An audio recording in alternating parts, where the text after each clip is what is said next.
Before you grow and before you scale, you must clean your house.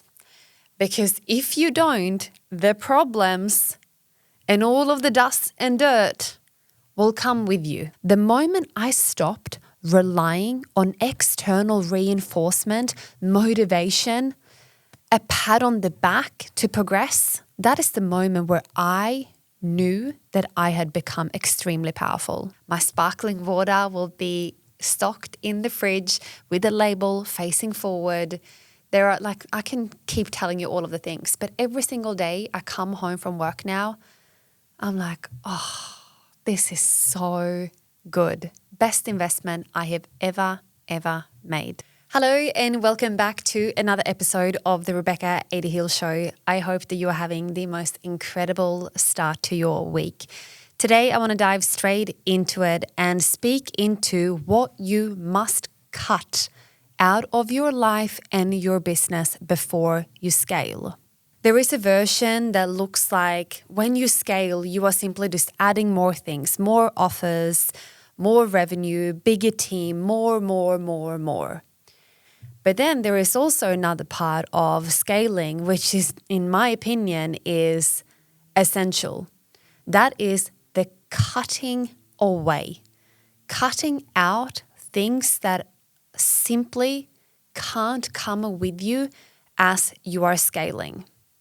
Before you grow and before you scale, you must clean your house. Because if you don't, the problems and all of the dust and dirt will come with you when you are scaling to 5 million, to 10 million and beyond. If you have those problems today, they will be far greater as you are scaling your business. There are going to be two parts to this episode, which is personal and business. And we're going to start with the personal side of things. And the first thing I want you to sit with is looking at what is happening for you behind the scenes at the moment. Now, I want to highlight is that I'm not looking for perfection here. I am not saying that we can't have a human experience or navigate challenges behind the scenes in order for you to scale, because then we're all navigating stuff. But what I'm looking for here is, where are you feeling contracted in your personal life? And I want to give a perfect example. I started to feel that I could never get on top of my own home. So I found me coming home from work and I'm like, oh, the beds weren't made, or I hadn't done the washing, or I hung out the washing and it had been raining outside, and then I had to do online groceries, and I had to, there were so many compounding things. It's more, and I never got to deep clean my fridge and clean the shutters and all of the things. And I'm like, oh, I just felt this frustration. Even though our house was clean, it was tidy, but I'm like, oh, there were more things, not up to the standard in which I wanted it. And that started to cause a great level of frustration within me. And I didn't want to spend my precious time that I could spend with my kids, cleaning my house. So I hired a house manager. And that is one of the best business decisions that I have ever made. She works part-time, she comes in 3 days a week, and she runs my home. I no longer need to think about the cleaning, the washing, the folding, the making the beds, the organizing paint, you name it. She runs my household. And before I think about, oh, do I need that? It's already in my list. She has full control of running my home. And that gives me the biggest exhale. When I come home this afternoon, my house will be spotless. My clothes will be washed, dried, folded, and put away. My sparkling water will be stocked in the fridge with a label facing forward. I can keep telling you all of the things, but every single day I come home from work now, I'm like, oh, this is so good. Best investment I have ever made. And the second conversation in terms of what's happening behind the scenes for you, I want you to audit your friendship circle. I had a conversation with someone the other day and I actually thought this concept was so brilliant, and I have never heard of this before. She said, Rebecca, I play Hangman with my friends. And I was like, what do you mean? She said, I add all of them in my phone book and then I add 5 love hearts next to their name. And she's like, I even do this with family members. And then she said, every single time they do something rude or something wrong by me, or they're being nasty, or I can like pick up on an energy that is just like making me cringe in my whole body. She was like, I remove a love heart. She's like, they don't know about this, but I have all these love hearts, and every single time they do something wrong, I just remove it. Because she was like, because the person I am, I just keep on moving and I don't think anything of it. And all of a sudden I have other people reminding me of what certain people have done to me and I don't do anything about it. So she was like, this is my way of like auditing the quality of my friendships. And she was like, I've got a couple of friends that are like down to their final one. And she was like, it's really difficult to sit with that. She's like, but that's the truth. And the moment that last love heart goes, she said, I won't make a drama about it. I won't make this big thing that we need to break up this friendship, but I will just make myself unavailable. And I kind of want to highlight myself. I have gone through like a couple of like friendship breakups in like over the years, and they're not easy because sometimes we hold on to the loyalty of the friendship. Sometimes we hold on to the friendship because we don't want the confrontation. And there are so many layers. And I think in my case, you know, one of the scenarios where I just knew it simply wasn't aligned. One of them, all she wanted was to pick my brain. All she wanted was free advice, free coaching, and just to be in my proximity so she could use me for her own advantage to grow her own business. And we had to have a conversation about that. And she was not happy, and her reaction just told me everything that I needed to hear. So we walked our separate ways. Was it easy? Was it comfortable? No. But was it absolutely essential? 100%. The other friendship that I can mention here as well was just a different stage of life. You know, I am a mother of 3. I run a big company. You know, I have so many other things on my plate. That is my priority. And the season of life that I'm in right now, I'm not the most social one when it comes to my friendship circles. I'm not always available, and it's just how it goes. Like, my friends are kind of down on my priority list, and I am okay with that. And if they are not okay with that, that is also fine. But that is what I can give.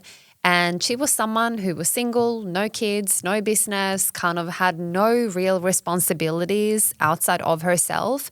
And there was a huge mismatch in that dynamic, not because I was right and she was wrong or vice versa. There was just no understanding on her end that when you have little children and a business and other responsibilities, that it's really hard to pour into other things that are not as urgent. And that had to also be a very tough conversation. But I thought the hanging man with friendships or with family members that are causing you this feeling in your body, well, start playing hangman with them. Give them 5 love hearts, and then the moment they start to do the wrong thing by you, you just remove 1 heart at the time. And I can tell you this, my friends, I'd rather be alone than be around people that make me feel like shit.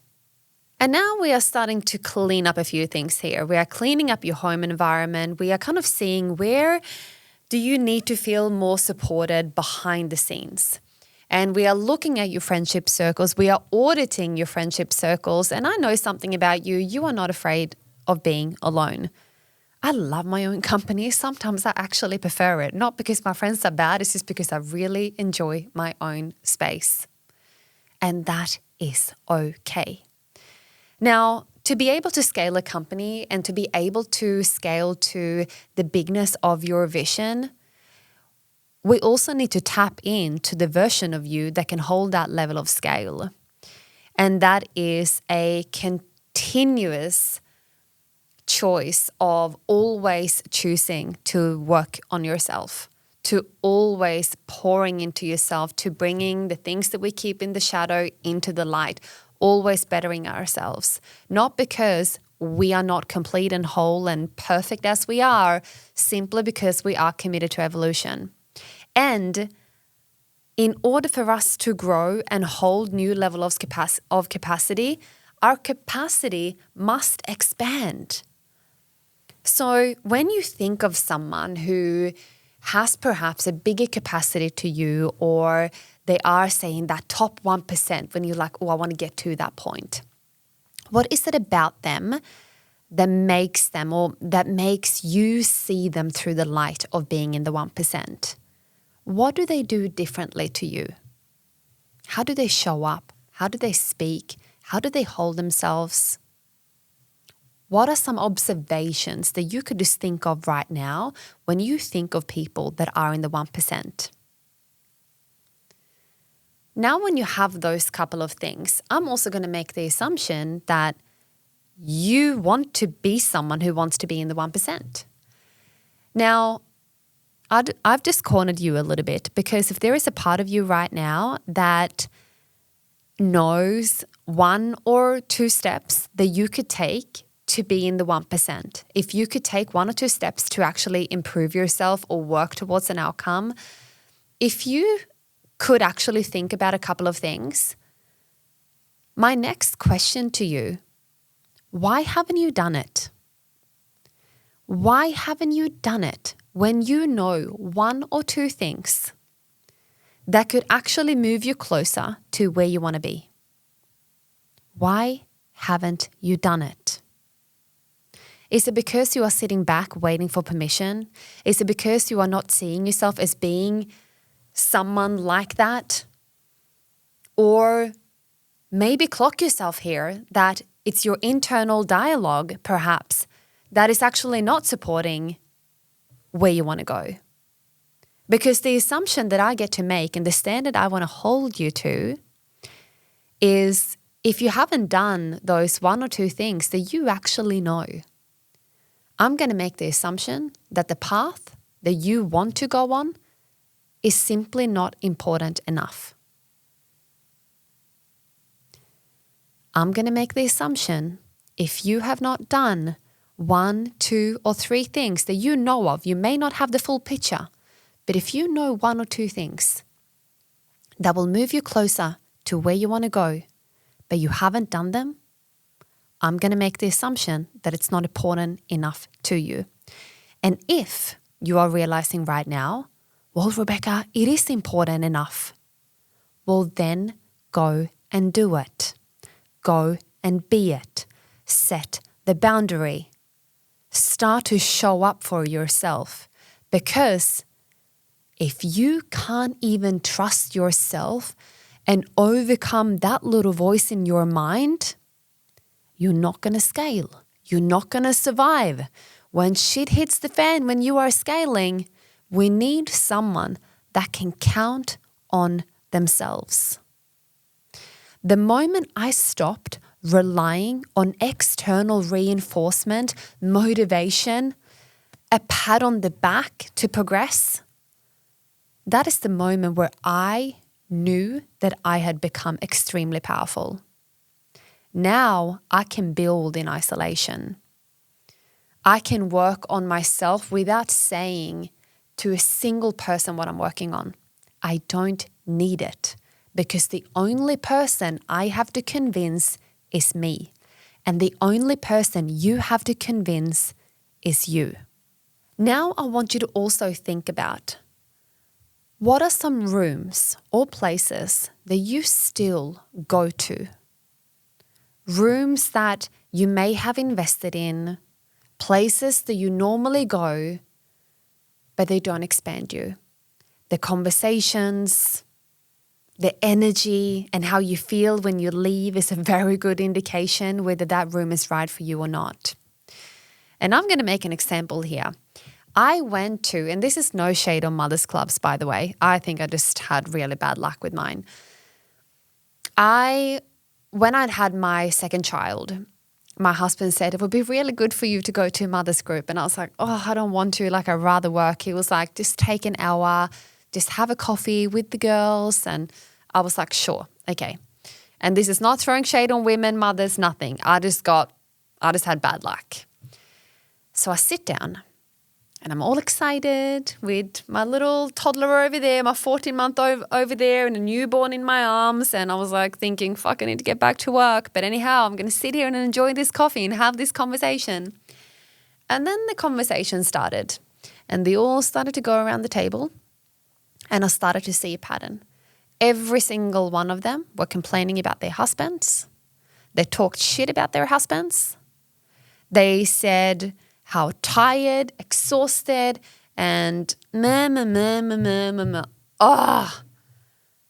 And then they all came around. We're sitting around the table, and then they all came around to me. And then they all looked at me like it was my turn to speak. And I was thinking, what the fuck do I say now? So I looked at them all, and I said, well, my husband's great. I said, we make a great team. We make a fantastic team. And I am really enjoying the season of life that I'm in right now. And they all looked at me like, did we just hear that right? Was she just positive because we've all sitting here had a complete fucking whinge session? They did not know how to respond because I was sharing something that wasn't negative. I knew in my entire being, I finished my coffee, I was very polite, and then I stood up and then I left. And then they sort of yelled out after me and said, maybe your husbands can start to hang out with ours so we can teach them. I said, have a good day, and I left. And I never went back to a mother's group ever again because I just wasted 60 minutes of my time. And it can be multiple different situations like that. It doesn't have to be mother's group, but it can be friends that you've hung around with for a long time, rooms that you have expanded in. I also consciously left a space that I had once invested in because I just didn't like the level of conversation that was had in that room. I felt really bored when I was sitting in that room. And I am a big believer that I can remain the student of life. But then there is having the understanding or the difference between discernment and understanding what is actually serving you versus where there is an opportunity to grow and learn. And I was just bored out of my brains sitting in that space. So I excused myself and I just did not make the future calls because that was on me, and I knew that I had to get myself into bigger rooms because I wanted to be expanded. I didn't want to be in a room with just peers where we were all equal. I actually wanted to put myself in a room where I was being the underdog, where I could be expanded. And I'm going to do that again. I'm flying over to Vegas in May, and I'm going to put myself in a room where I am playing with 9-figure founders and beyond. And that is really important for my own growth, to be able to put myself in environments where I am actually the underdog, where having a multi-million-dollar business is not a flex. I seek that out so that I can grow and evolve and expand. And that is my responsibility because I'm so committed to my own growth. And now we have the second part, which is the business aspect, which is equally as important. Because if you are scaling right now and you have a team that is not working well together, you don't have clear systems, processes, you are kind of just posting and praying, you're not going to scale. If you don't feel like you are being held in your company, you are going to be scaling chaos. Simplicity and structure scales. Chaos will do the complete opposite. Because depending on how you are feeling in your business right now, you ultimately put steroids on that. So if you feel like you don't have a clean team, or there is maybe lacking communication, or they are dragging their feet, they're making multiple mistakes, if you're going to 5 or 10x your business, that's going to happen 5 to 10x the times.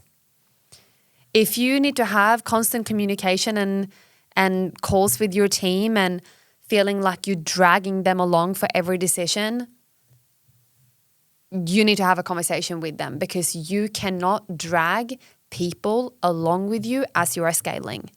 You need drivers in your company. You need people that you can rely on. You need people that want to be there not people that are 20% in.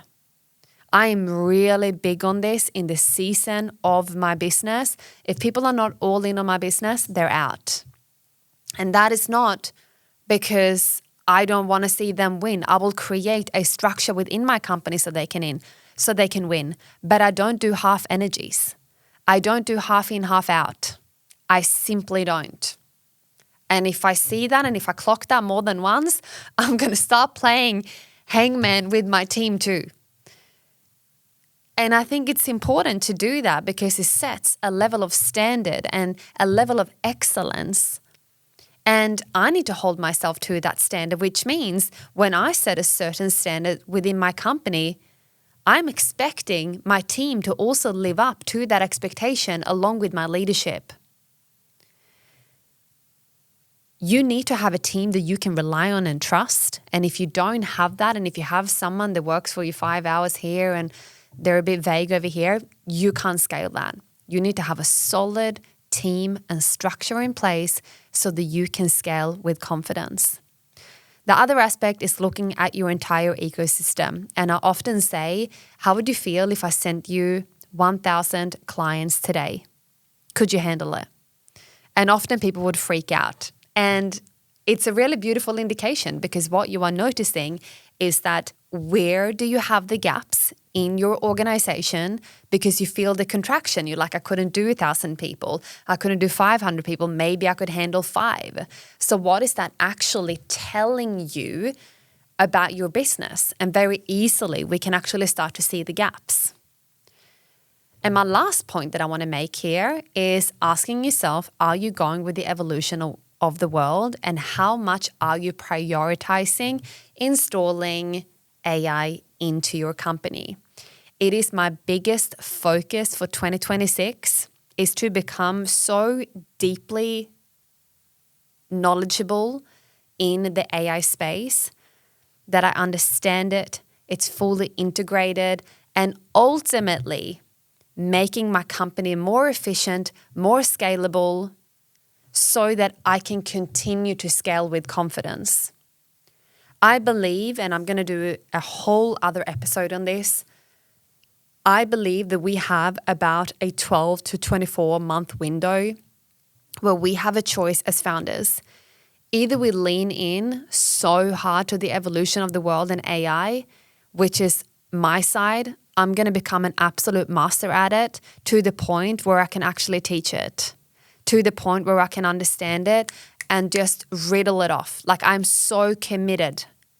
And I feel like I'm getting pretty deep into my own knowledge, and I have been for a number of months before I've even brought in one conversation to this platform. But the way I've integrated this, and I did share an episode on this last week where I spoke about how I've integrated a chief of staff into my business as an AI. And it's changing my life. It's changing my business. It has, I'm going to say 100x the efficiency of my company.